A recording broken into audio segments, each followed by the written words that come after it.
Alhamdulillah, alhamdulillahi rabbil alamin. Nahmaduhu wa nasta'inuhu wa nastaghfiruh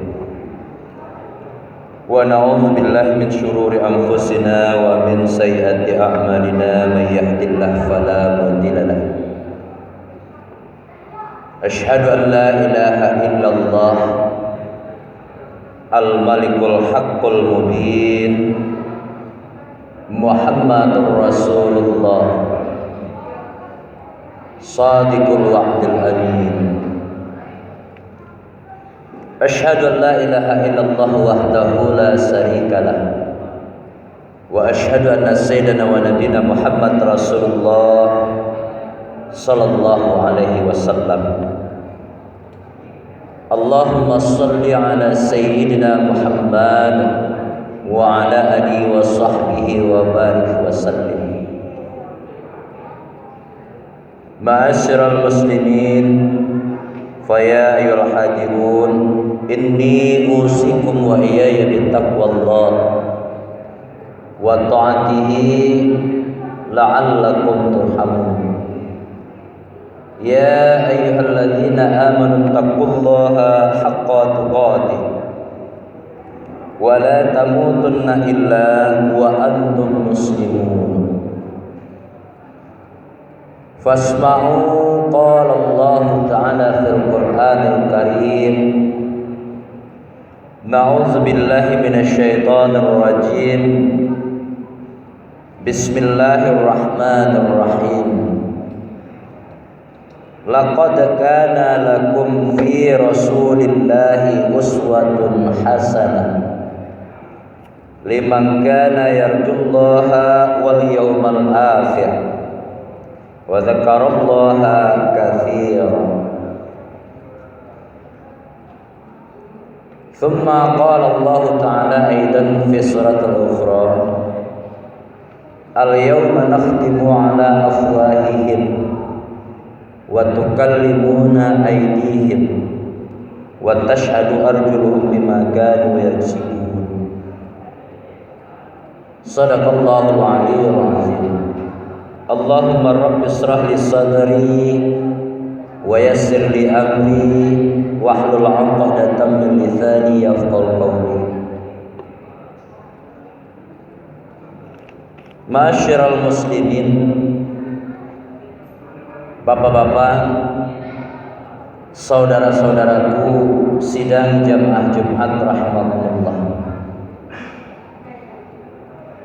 Mari kembali kita bersama-sama melalui di atas mimbar ini khatib munajat. Sama-sama kita meningkatkan keimanan dan ketakwaan kita kepada Allah Subhanahu wa ta'ala. Karena dengan iman bapak kaum muslimin hendaknya kita itu selaku mukmin hidup. Dengan iman kaum muslimin kita hendaknya mati. Dan kelanjutannya yang dilantunkan melalui doa itu dengan iman malah kita hendaknya dibangkitkan. Dan setidaknya yang terakhir yang selalu kita lantunkan melalui doa kita, bersama-sama nadkhulul jannah. Dengan iman kita bisa untuk masuk ke dalam surganya Allah. Bapak saudaraku kaum muslimin rahimakumullah, kalau semuanya seluruhnya sudah kita jadikan sebagai pondasi dasarnya iman kepada Allah, apapun bentuk goncangan yang terjadi kepada kita, musibah yang terjadi kepada kita, insya Allah kita akan tetap bertuhankan Allah. Kita akan tetap mengatakan sebagaimana firman Allah, Allahus Samad. Kepada Allah kita meminta pertolongan. Untuk itu kaum muslimin rahimakumullah, selalu doa yang kita anjurkan, yang kita panjatkan kepada Allah, Allahumma ahyina bil iman. Hidupkan kami ini dengan iman-Mu ya Allah. Dan itu tidak sekedar ucapan berupa doa saja, dan iman itu perlu kita pupuk dan kita asah kaum muslimin. Bagaimana salah satu caranya memupuk keimanan kita, mengasah keimanan kita, di samping kita melaksanakan perintah Allah, memohon selalu petunjuk kepada Allah. Karena bagaimanapun juga musuh kita banyak, Pak. Kembali kita mengingatkan dalam rangka ta'awanu 'alal birri wat taqwa. Ini sering kita sampaikan di atas mimbar kaum muslimin. Terkadang dengan bermain hati dan perasaan saja kita ngaku iman kepada Allah, kita ahlul ibadah, katanya orang yang dekat kepada Allah. Setan lebih pintar daripada kita. Setan lebih pintar daripada kita. Al-afu, mohon maaf, bukan kita memuji nama setan laknatullah, bukan. Tapi dalam hal ini kita selaku hamba Allah yang selalu memiliki planning kepada Allah, bagaimana setiap saat amal ibadah kita itu bernilai di mata Allah, ada sisinya. Kan begitu orang yang normal ya Pak ya. Setan itu selalu memiliki langkah. Ketika seorang hamba selalu ingin mendekatkan diri kepada Allah, dia bagaimana caranya mengatak-atik hati kita ini, diaduknya kita bagaikan orang bikin jenang, bikin galamai, diaduknya terus di dalam ibadah pun dia masuk. Makanya kaum muslimin rahimahullah dalam sebuah kitab karang Ibnu Qayyim al-Jauzi itu Al-Hikam, dia masuk melalui perasaan seorang hamba yang merasa tawadhu. Kalimatnya seperti ini: man sabbata li nafsihi tawadduan fahuwa al-mutakabbiru haqqan. Siapa orang yang merasa dirinya itu lebih hebat, lebih tawadhu, lebih rendah hati, jawaban di belakang kata ya Imam ini apa? Fahuwa al-mutakabbiru haqqan. Itu biasanya orang yang seperti ini kaum muslimin, seorang hamba yang suka ibadah, katanya ingin merendah diri ini segala macam, tapi nggak tahu hatinya sedang dipermainkan oleh setan. Nah begitu halusnya cara setan untuk masuk kepada kita kaum muslimin. Makanya selalulah kita berdoa, ahyina bil iman, mintalah kita hidup ini dengan iman.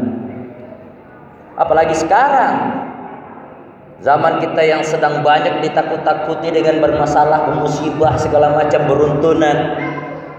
Tapi ketika iman betul-betul ditanamkan, lihat nanti surat Al-Baqarah melalui mimbar ini kita ngajak bapak kaum muslimin, abang-abang kita yang lagi tugas dalam galau misalnya, ingat Allah sampaikan betul-betul di dalam Al-Quran, walanabluwannakum bisyai'im minal khawfi wal ju'. Apakah ada perkataan yang lebih benar di atas permukaan bumi ini dari perkataan Allah Subhanahu wa taala? Kalau betul-betul kita menanamkan, menancapkan keimanan kita ini. Allah sengaja uji kita dengan rasa khauf. Pada bulan Juli kaum muslimin kita sampaikan bentuk ujian yang diberikan Allah melalui di atas mimbar. Khauf itu khaufa yakhifu, asal kata takut. Kemudian apa yang mengiring di situ lagi yang diuji oleh Allah? Ja'a yaji'u, rasa lapar.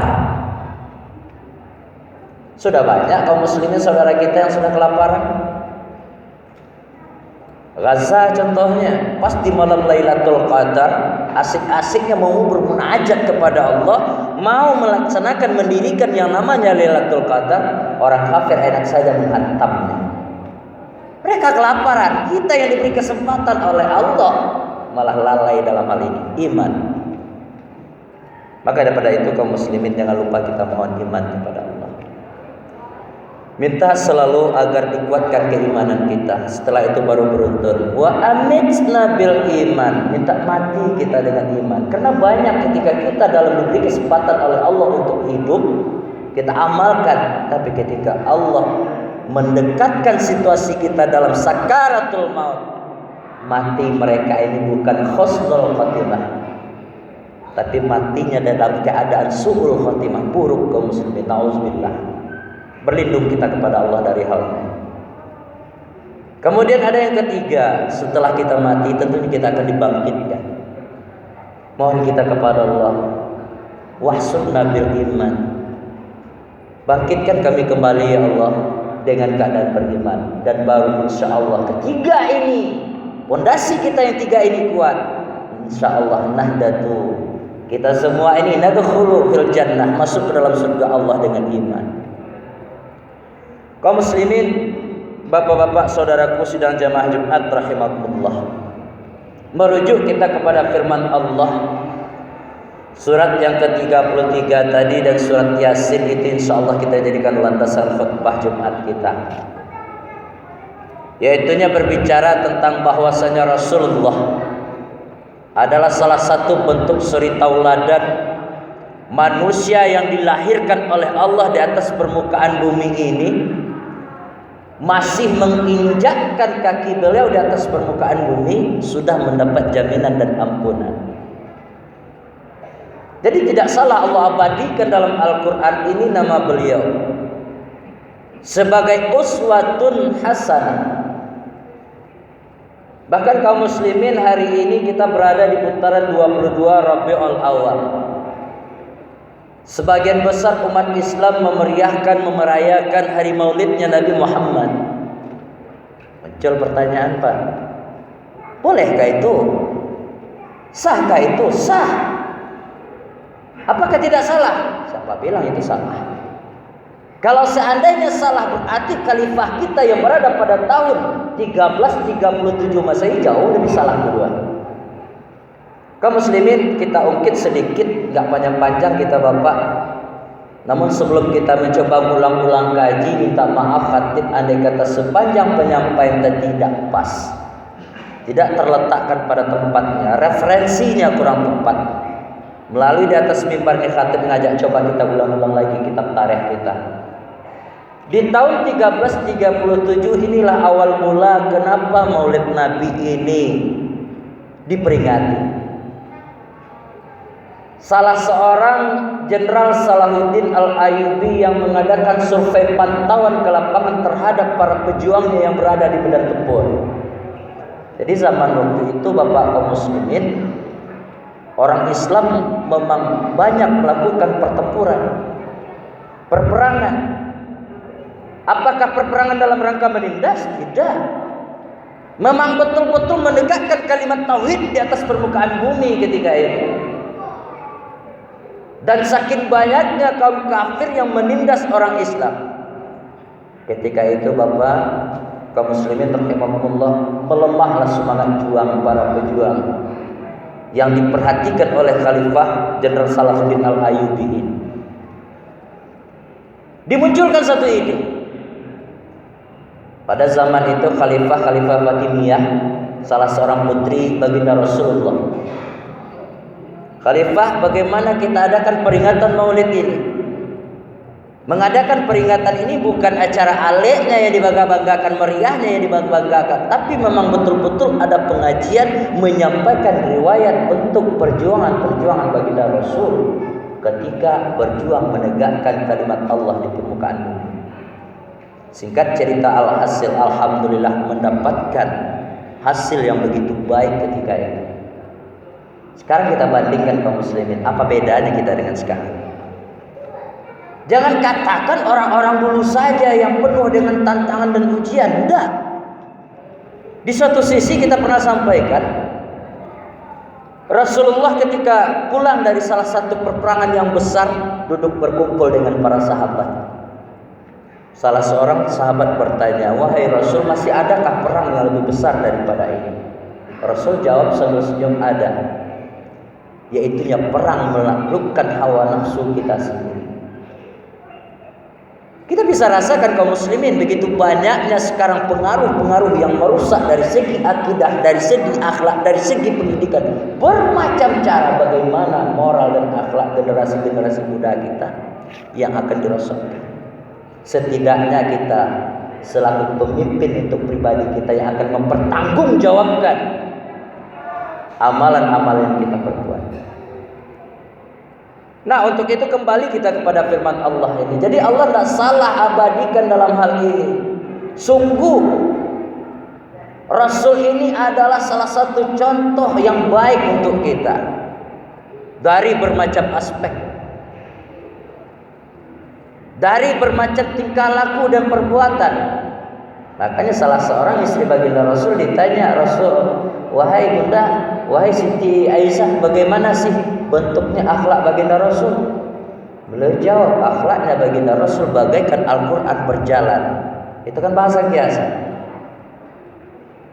Apa maksudnya? Begitu indahnya akhlak Rasul, tidak dari segi kepemimpinan, tidak dari segi kepala keluarga, tidak saja dari segi bermasyarakat saja. Begitu indahnya Rasul. Jadi hikmah Bapak kaum muslimin yang dapat kita ambil ketika mau kita memperingati hari maulidnya Nabi Muhammad Rasulullah SAW adalah bagaimana keadaan beliau dahulu, para tabi'in dan tabi'in dahulu, para aulia dahulu, tepat pada diri kita yang kita rasakan hari ini. Jangan pernah kita putus asa. Jangan pernah kita nyalahkan Allah. Jangan pernah kita ngumpat-ngumpat sehingga Allah marah kepada kita. Ketika musibah datang kepada kita, jangan masjid yang kita tinggalkan, tapi kejarlah siapa yang memberikan musibah itu. Kaum muslimin rahimakumullah, dalam salah satu firman Allah surat Al-Baqarah katakan sambungan dari ayat tadi. Apa bunyinya? Alladzina idza asabathum musibah. Segala sesuatu bentuk yang terjadi di atas permukaan bumi ini, apakah menghantam sebuah golongan, apakah menghantam suatu kaum, apakah menghantam suatu negara, apalagi individu, datangnya dari Allah. Corona itu datangnya dari Allah, Pak, bukan kita tak percaya.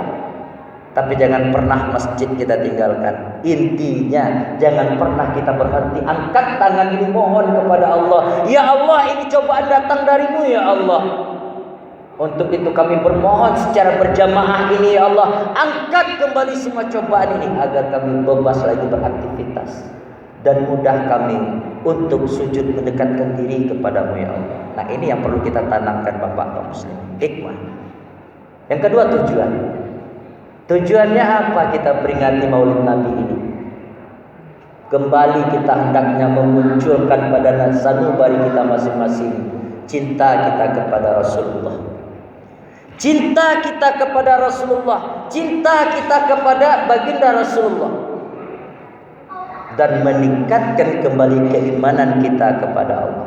Kalau kita cinta kepada Allah, kita cinta kepada Rasulullah dan meningkatkan keimanan kita kepada Allah, tentu kita sahabat. Sering dengarkan pengajian, sayang kita kepada Rasul, sering kita berselawat sebagaimana Allah dan Rasulnya berselawat, apalagi kita. Dan kita ingin meningkatkan keimanan kepada Allah. Dalam salah satu zikir itu ada yang populer. Di samping kita kalau memang ada unsur bosan kepada manusia, namanya ada istighfar terus, ada yang lebih mantap lagi pengakuan kita. Ini sering kita dengar. Hasbi Rabbi Jalallah ma fi qalbi ghairullah. Itu apa arti? Tidak kurang mudah itu, Pak. Hasbi Rabbi, cukup Allah Tuhan bagiku. Ma fi qalbi, nah ada lagi di dalam hati ini qalbi ghairullah, selain daripada Allah. Nur Muhammad, cahayanya Nabi Muhammad itu sallallahu la ilaha illallah. Ini hebat zikirnya kaum muslimin. Untuk itu kembali kita menghimbau di sela-sela waktu kita yang kosong, istighfar ada. Tidak bisa kita istighfar buat istighfar pengakuan kita tadi seperti hasbi rabbi jalallah. Itu sudah banyak diajarkan. Yang ketiga kaum muslimin rahimakumullah, ketika kita sudah mempelajari sedikit banyak apakah dari ilmu tarikh, apakah dari penyampaian-penyampaian para asatidz, mudah-mudahan setelah ini semakin meningkatlah hendaknya keimanan kita kepada Allah Subhanahu wa taala. Ketika kita sudah tahu mana yang benar, tapi sewaktu-waktu kita khilaf, kita minta maaf kepada Allah. Minta maaf kita kepada sesama, tobat kita kepada Allah. Andai kata kita tidak tobat, ingat, fajaza'u sayyi'atin sayyi'atun misluha, balasan akan datang kepada kita sebagaimana janji Allah. Wa may ya'mal mithqala dzarratin khairan yarah. Mudah-mudahan Bapak-bapak, saudara-saudaraku kaum muslimin rahimakumullah, di kesempatan yang singkat ini, Ditutup dengan firman Allah surat Yasin, apapun bentuk kekuatan kita, bagaimana pintar kita berargumen, suatu saat semuanya itu akan kif. Suatu saat yang semuanya kita jadikan sebagai saksi bahwa saya adalah yang benar. Contoh, semuanya akan dibuka, mulut kita ditutup. Lihat dalam surat Yasin.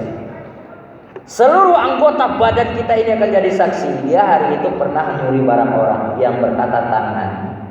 Saya sebagai kaki yang mengantarkan dia. Saya sebagai kepala yang ada di dalam unsur pola berpikir yang mengajak dia. Jadi mulut kita terkunci. Pada hari itu nggak ada lagi pengakuan kita, mulut terkunci, semua anggota badan yang menjadi saksi. Mudah-mudahan kaum muslimin rahimakumullah, kita terselamatkan hendaknya di yaumul hisab. Kita terselamatkan hendaknya di akhir-akhir zaman ini. Kita terselamatkan keimanan kita, akidah kita, akhlak kita, dalam rangka mendekatkan diri kita kembali kepada Allah Subhanahu wa ta'ala. Banyak maaf aku lupa astaghfirullah. Fastabiqul khairat kullu yaum. Barakallahu wa lakum fil Qur'anil azim. Wa nafa'ni wa iyyakum bima fihi minal ayati wa zikril hakim. Wa taqabbal minni wa minkum tilawatahu innahu huwas samiul alim.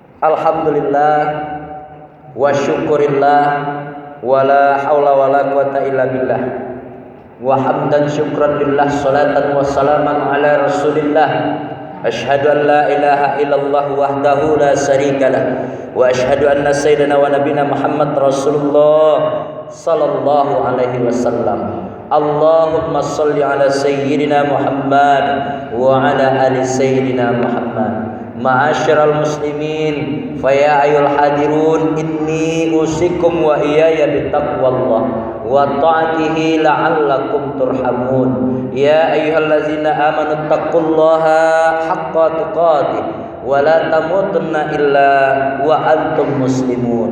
Fasma'u qala Allah ta'ala fil Qur'anil Karim. Na'udzubillahi minasyaitonir rajim. Bismillahirrahmanirrahim. Wal 'asr innal insana lafil khusr illal ladzina amanu wa 'amilus shalihat wa tawassaw bil haqq wa tawassaw bis sabr. Shadaqallahul aliyyul azim. Innallaha wa malaikatahu yusholluna 'alan nabi ya ayyuhalladzina amanu shallu 'alaihi wa sallimu taslima.